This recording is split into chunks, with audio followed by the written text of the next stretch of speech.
So the StreamCam is a $200-ish webcam with full HD out that pretty much plugs into any computer with USB-C.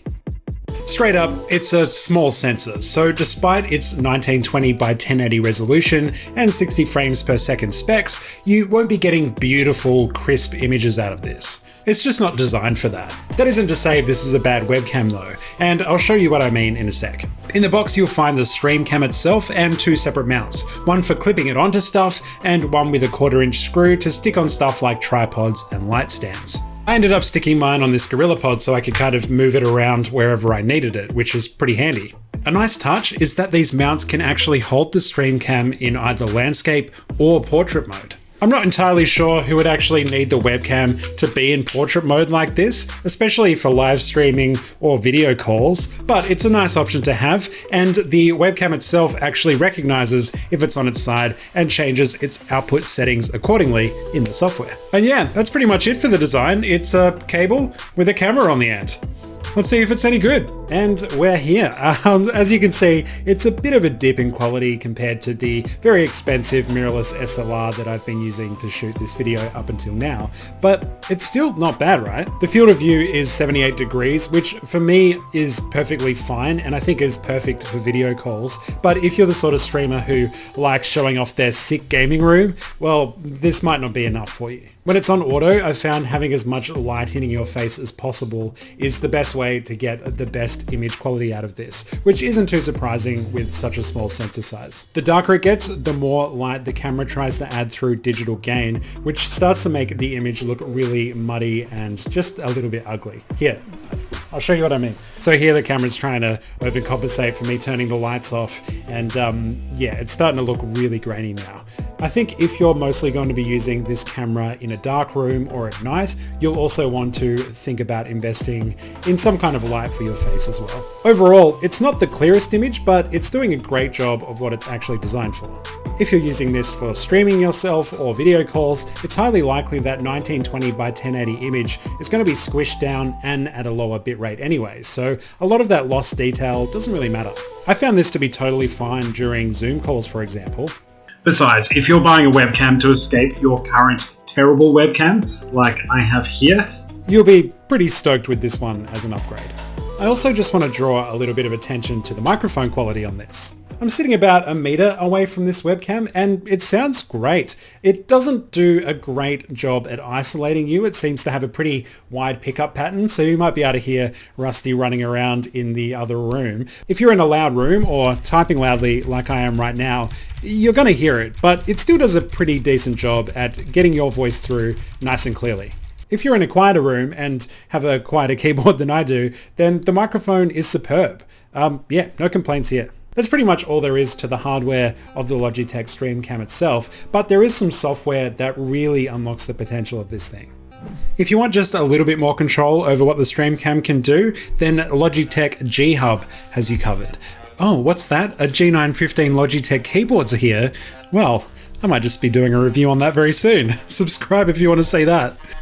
Anyway, clicking on the StreamCam opens up this panel, which has a bunch of basic but very useful functions. You've got the ability to change the focus between auto and whatever you pick. You can do the same with exposure, and you can even change whether you want it to prioritize exposure or frame rate. If you click on the video button, you can even change stuff like brightness, contrast, or pick from some pre-made presets already. So there we have sickness mode, and we got cartoon and black and white. Pretty cool. It's pretty basic stuff, but more than enough if you just need to tweak a couple of settings. If you want to go a step further though, then you want to download something called Logitech Capture. I'm just going to hit record. But yeah, this is Logitech Capture, which is actually designed specifically to work with this very webcam. You may be having performance issues. Okay. Thanks Logitech Capture. This software basically gives you everything G Hub has, plus a lot more for all of your streaming and video conferencing needs. You can see all the settings next to me here. You can change the priority again, you can change the audio channels, it's got image stabilization, it even has more advanced features like chroma key, which allows you, if you have a green screen, to completely remove that, which is cool. Yeah, there's a whole lot of stuff here that will really help you stream yourself. For example, I'm going to try and tweak the white balance on this right now because the sun went down while I was filming this and it stayed on the blue, but it needs to be a little bit warmer to make this shot a bit more friendly and inviting. So let's go about there. Yeah, perfect. You can do all that in this software. If I click on the wand, you've even got stuff like text overlays, subscribe to Tech Finder, by the way. You can put in filters. So we've got this filter, which makes me look beautiful. And you can even set transitions to, there's no source connected, but you can transition different sources between each other if you want. So there's a whole bunch of stuff here which really allows you to stream and video conference through the Logitech StreamCam at its absolute best, which is really cool. My favorite feature though, which is a little bit janky, but still cool, is this auto framing feature. Let me show you what it does. That's right. It basically tries to keep your face in the center of the frame by digitally zooming in and then following you as you move around the frame. I don't 100% know how useful this is, especially because the field of view is not that wide. It's actually quite easy to just kind of fall out of the shot, but it's fun, and I appreciate fun. It's good to have fun sometimes.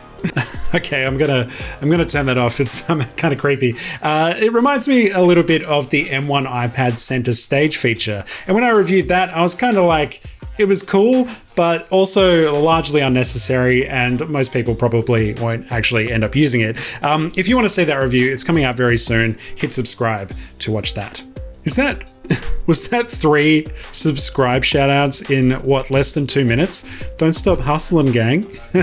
Coolest of all, you don't just have to record yourself in Logitech Capture. You can actually output what you're doing as a virtual camera and put it into any webcam-based software like Zoom or OBS. That means you can get pretty much all of the functions of Logitech Capture in pretty much any software, which is very useful. It means you can do this in all of your Zoom calls, and maybe people will just stop inviting you to meetings ever again. I would love that. So hopefully from watching me play with the Logitech StreamCam, you've kind of worked out if it's for you or not. To me, despite the name, this isn't the sort of camera I'd suggest to established streamers or content creators. The sensor just isn't large enough to capture all the detail required to show off your beautiful faces. You'd probably be better off with a more expensive mirrorless camera if you've got the budget for it. For that market, I would maybe suggest buying this as a second camera for stuff in a smaller screen, like maybe it's a camera that's focused on your hands on the keyboard, or maybe it's a pet camera to point at your pets while people watch you play video games. I don't know. It's definitely worth looking into if you need a second camera. Now, if you're dabbling in content creation or have a low budget or just want anything better than your current laptop webcam, then yeah, I highly recommend this. It's a very good webcam. It's pretty much plug and play, it outputs at 60 FPS, and most importantly, it has a really good microphone. Pair it with the Logitech Capture software, and you've got an all-in-one kit to broadcast yourself to the world. And it costs you less than $200. That's not a bad deal at all. Thank you for watching. Thank you for watching. Please do hit like if you enjoyed the video, and hit subscribe if you want more tech reviews like this one. Until the next video, I'll probably just be doing this. It's as fun as it looks. Whoa. I'm starting to get a bit sick though, so maybe I'll stop and go make another video. Alright, I'll see you next time. Bye. Okay, how do I stop this?